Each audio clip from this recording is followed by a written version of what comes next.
Bonjour à tous. Pour ceux qui ne me connaissent pas encore, je m'appelle Stéphanie, je suis auteure et je m'amuse dans cette chaîne YouTube à tirer des cartes au hasard dont je m'inspire pour créer et vous offrir des histoires originales. Cette semaine, j'ai tiré les cartes Un cobaye, un logiciel intelligent et un monde dans un téléphone. Voici sans plus tarder Esprit programmable. Judy observa durant un long moment l'écran de son téléphone portable. L'onglet représentait plusieurs cœurs de différentes couleurs, enlacés tel un casse-tête impossible à résoudre. Elle se sentait ridicule. Elle avait honte. Une femme de son âge. Elle n'avait que 50 ans, mais elle avait l'impression d'être à un âge où elle n'avait plus le droit d'être une femme. Peut-être une grand-mère à la rigueur. Après tout, son fils avait largement l'âge d'être papa. Ses dernières expériences en termes d'application de rencontres lui avaient laissé un goût amer et un regard plus dur que jamais sur elle-même. Elle éteignit l'écran de son téléphone et se mit à couper des tomates pour sa salade. Ce faisant, elle repensa à Isaac, l'homme qu'elle avait épousé 30 ans plus tôt et dont elle avait divorcé 27 ans plus tard. Isaac avait été un bon mari et un bon père, mais la routine avait eu raison de leur couple. Il s'était simplement aperçu un jour qu'il se sentait encore jeune et qu'il voulait vivre, mais sans Jody. Il ne se sentait plus en phase avec elle, et même si cela lui faisait du mal de l'avouer, Jody devait admettre que d'une certaine manière il avait raison. Tous deux n'avaient plus les mêmes attentes. Jody voulait faire des efforts, réparer les choses, trouver des solutions. Elle était de ces personnes qui croyaient au mariage pour toute la vie. Mais Isaac était déterminé. Il ne voulait plus partager sa vie avec elle. Jody avait vécu ce divorce comme un abandon, puis comme une trahison lorsqu'elle avait appris, 1 an plus tard, qu'il avait rencontré quelqu'un. Une femme. Une jeune femme. Tu sais, maman, tu es encore jeune et belle. Toi aussi, tu peux refaire ta vie. Lui avait glissé Alexandre, son fils. Elle avait balayé l'idée d'un revers de main. 48 ans, refaire sa vie. Tout arrivait à 20 ans, 30 ans, 40 ans tout pile à la rigueur. Mais 48, c'était trop tard. Ses collègues et ses amis l'avaient sermonné. « Jody, comment tu peux dire une chose pareille? Si Isaac a retrouvé quelqu'un, pourquoi pas toi ?»« C'est un homme. »« Ah non, Jody, c'est dépassé ce genre de discours. Les hommes ne se bonifient pas avec le temps et les femmes ne deviennent pas de vieilles sorcières. Il n'y a pas de date de péremption au bonheur. Toi aussi, tu as le droit de profiter de la vie avec quelqu'un. » Et je les trouve, vous, les jeunes de mon âge qui ne courent pas après les petites jeunes. Pourquoi pas sur les applis de rencontre? Quoi? Jody avait jeté un œil sur le téléphone d'une de ses collègues célibataires. Mais ce qu'elle y avait vu lui avait fait plus peur qu'autre chose. Elle n'était pas calibrée pour ce genre de rencontre. Et puis franchement, qui cliquerait sur sa photo? Qui serait intéressé par son profil? Elle avait refusé tout de go, avant de télécharger l'application quelques jours plus tard. Un peu honteuse, elle avait tout de même testé pendant plusieurs semaines, pour s'apercevoir avec horreur qu'elle ne semblait convenir à personne. Les matchs se raréfiaient, les hommes ne semblaient pas intéressés par les relations durables, et elle avait clairement l'impression d'être un dinosaure, incapable de comprendre les nouvelles dynamiques de rencontres. Elle avait supprimé l'application le cœur brisé, et le temps avait de nouveau coulé, la laissant seule avec cette horrible impression d'abandon. C'est alors qu'elle était tombée sur une publicité pour la fameuse application aux cœurs enlacés. Grâce à cette appli, on pouvait matcher avec une intelligence artificielle. C'était ridicule. Mais en même temps, cela signifiait pas d'attente et d'espoir déçus, pas d'effort pour essayer de plaire sans succès. Elle aurait un peu de compagnie, sans subir de rejet. Elle ajouta du maïs, des œufs durs et du saumon dans sa salade. Qu'est-ce qu'elle risquait? Ce serait son petit secret. Mangeant à même le plat, elle reprit son téléphone et appuya sur les cœurs enlacés. Alors que l'application s'ouvrait, une animation montra les différents cœurs se détacher les uns des autres pour finalement se superposer. Une page s'ouvrit et Jody soupira. Elle devait renseigner tout un questionnaire sur ses goûts, ses attentes, ses envies. Elle cliqua tout de même, passant rapidement sur les questions avant qu'une nouvelle animation ne mette en scène les cœurs clignotant maintenant. Elle avait un match. Jody éclata de rire lorsque la photographie d'un homme charmant aux cheveux poivre et sel apparut. Il était beau, bien trop beau pour être réel, et il ne se serait jamais intéressé à elle dans la vraie vie. Le téléphone sonna. C'était lui. Jody hésita. Allô ? Allô, tu me reçois bien? C'était sacrément bien fait. Si Jody n'avait pas su qu'elle était sur une appli AI, elle aurait pu croire qu'elle parlait à une vraie personne. La qualité d'image était juste incroyable. D'ailleurs, elle rougit un peu en répondant. « Oui, je te reçois très bien. » Bonjour, je m'appelle Édouard. Je suis heureux de te rencontrer, Jody. Les lèvres bougeaient parfaitement. Et la voix était crédible. C'en était troublant. Souriant nerveusement, elle baissa la tête. Qu'est-ce qu'elle pourrait bien raconter à une personne qui n'existait pas vraiment ? Tu es gênée. C'était le moins qu'on puisse dire. C'est normal. Déjà, parler à un humain qu'on ne connaît pas, c'est stressant. Alors essayer de communiquer avec un programme qui simule certains traits de l'intelligence humaine... Il fit une grimace et Jody ne put s'empêcher de rire. Comment ça se fait qu'une jolie femme comme toi se retrouve avec moi? Explique-moi. Jody leva les yeux au ciel. Non, sérieusement, explique-moi. Pourquoi est-ce que tu as à ce point perdu confiance en toi? J'ai regardé tes infos, tu as un bon job, tu es à un âge où tu devrais bien te connaître et être toute puissante, tu as une famille, je pense que tu as bien élevé ton fils, tu as tout pour être heureuse et pour rendre heureux un homme. Elle soupira, les larmes aux yeux. J'ai divorcé il y a 3 ans et depuis j'ai l'impression de ne plus savoir faire. Les codes ont évolué, les gens sont différents, les attentes en termes de relations sont plus les mêmes. Tout est plus compliqué. Je me sens vieille et plus à ma place.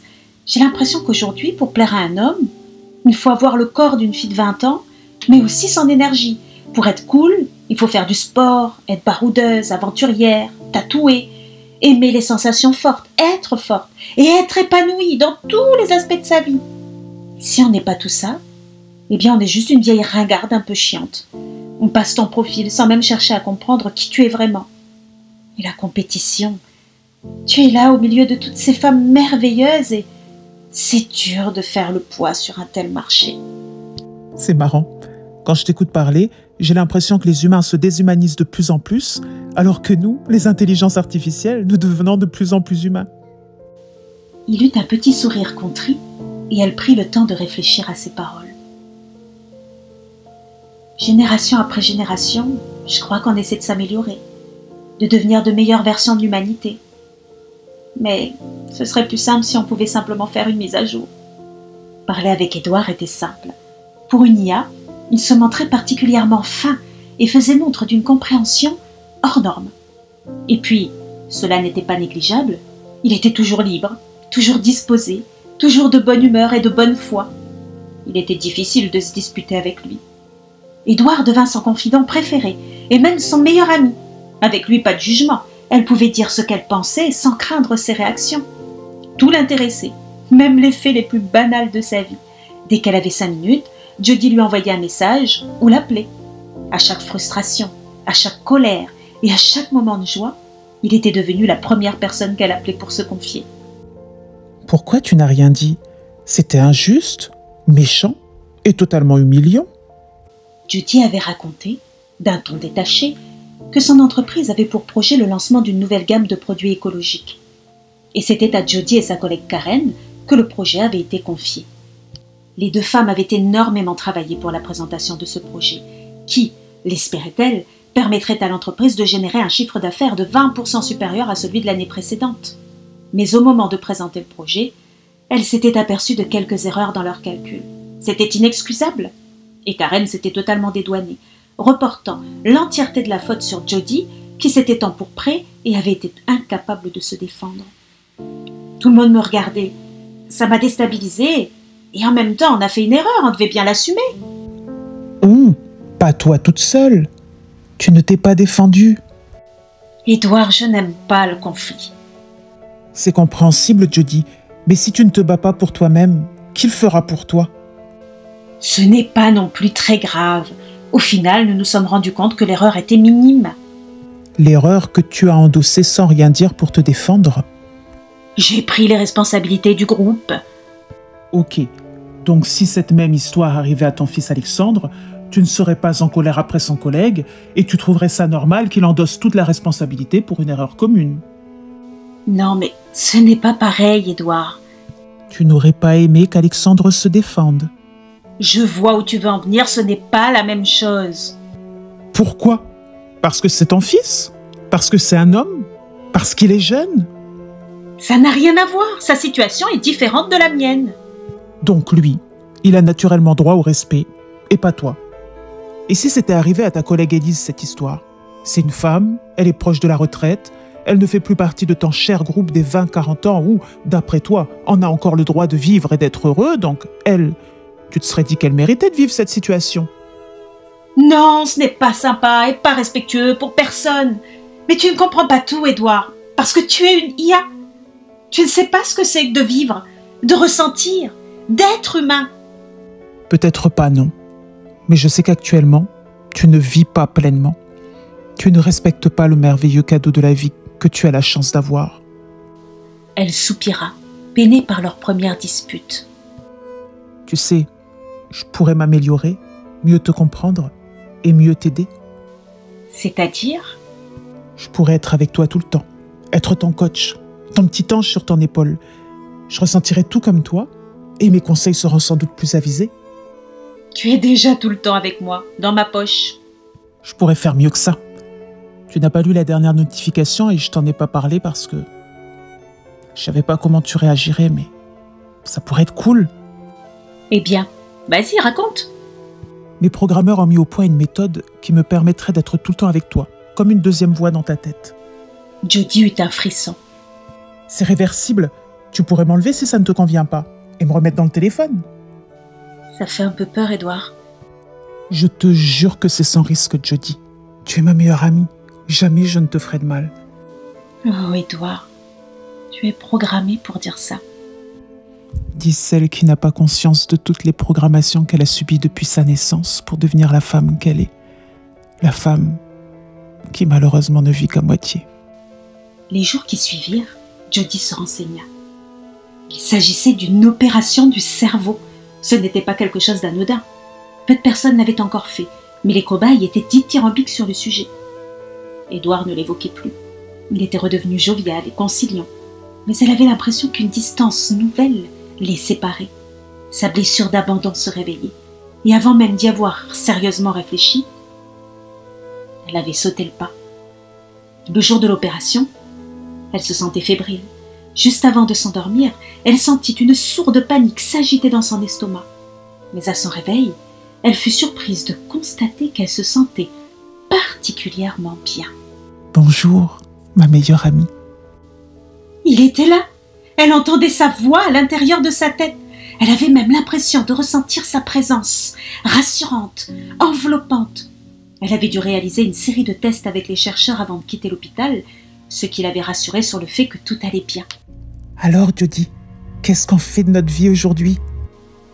Avoir Édouard dans sa tête était tout aussi agréable que de l'avoir dans son téléphone, à l'exception près qu'elle devait passer pour une folle auprès des autres qui devaient parfois la voir pouffer de rire toute seule.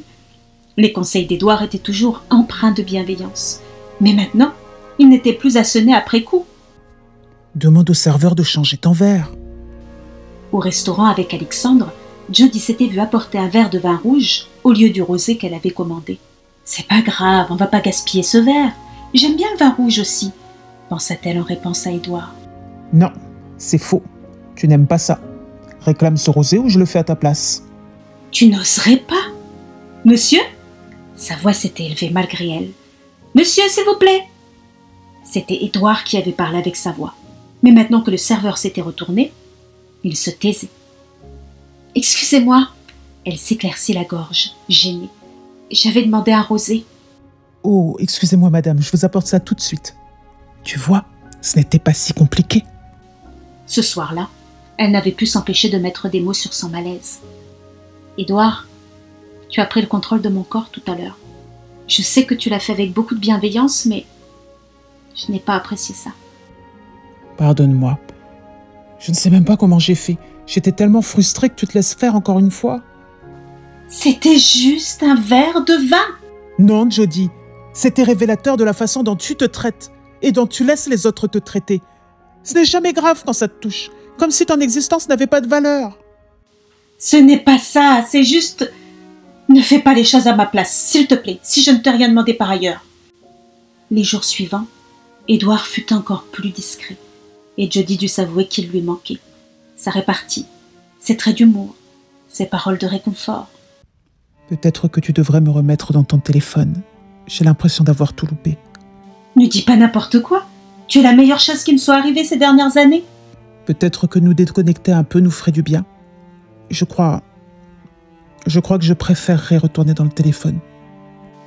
Le cœur de Jody se mit à battre plus vite. Toi aussi tu veux m'abandonner? Elle eut un rire nerveux. Même Unia n'arrive pas à vivre avec moi. Jody, ce n'est pas ça. Et si je te donnais un peu plus de contrôle, qu'est-ce que tu aimerais faire aujourd'hui? Jody, ce n'est pas comme ça que ça devrait fonctionner. Je t'offre un peu de ma vie, Édouard. Si tu veux, on va à la plage. Je sens que tu aimes la mer. Tu aimes la sensation du soleil sur notre peau, l'odeur de l'eau de mer. Édouard resta résolument muet et Jody se prépara. Une fois sur la plage, elle abandonna ses habits et courut dans l'eau. Alors que les vagues léchaient ses jambes, Jody ferma les yeux, prenant de grandes inspirations, s'efforçant au calme et au silence dans sa tête. Peu à peu, une paix immense l'enveloppa, et elle sentit ses jambes avancer. Ce n'était plus elle qui les contrôlait, mais Édouard. Elle sentit une bouffée de bonheur les envahir tous les deux. Édouard respirait à plein nez et se délectait du bonheur de jouer dans les vagues. Il choisit, ce midi-là, de manger ce qui lui donnait envie, et Jody se garda bien de donner son avis, trop heureuse de le sentir vivant. Il flâna tout l'après-midi, regarda un film en coréen au cinéma dont elle ne comprit pas un traître mot, et s'offrit un repas gargantuesque au restaurant ce soir-là. Quand il rentra, elle osa enfin prendre la parole. Mais sa voix était comme étouffée. Paniquée, elle essaya de crier, mais le son était saccadé, faible, sans vie. « Édouard ? Édouard ? Je suis en train de mourir !» pensa-t-elle de toutes ses forces. Mais Édouard ne semblait pas l'entendre. Ou peut-être faisait-il semblant. Elle l'observa prendre une longue douche chaude avant de se coucher. Lorsqu'il se mit à parler à haute voix, elle frémit. « Je suis désolée, Jody. » Entendre sa propre voix résonner dans sa chambre sans qu'elle ne soit à l'origine de la prise de parole était tout simplement terrifiant. J'ai beaucoup réfléchi aujourd'hui.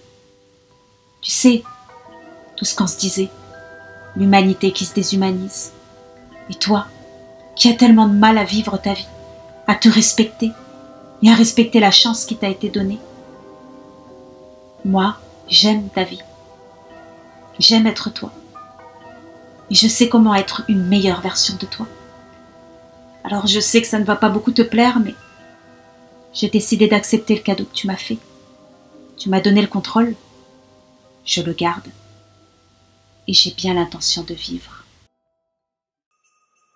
Merci beaucoup pour votre écoute. J'espère que cette histoire vous a plu. Si c'est le cas, s'il vous plaît, likez, commentez, partagez, abonnez-vous si ce n'est pas encore fait et n'hésitez pas à découvrir les autres histoires de Ma Petite Fabrique à Histoire en cliquant sur les liens. En attendant la semaine prochaine.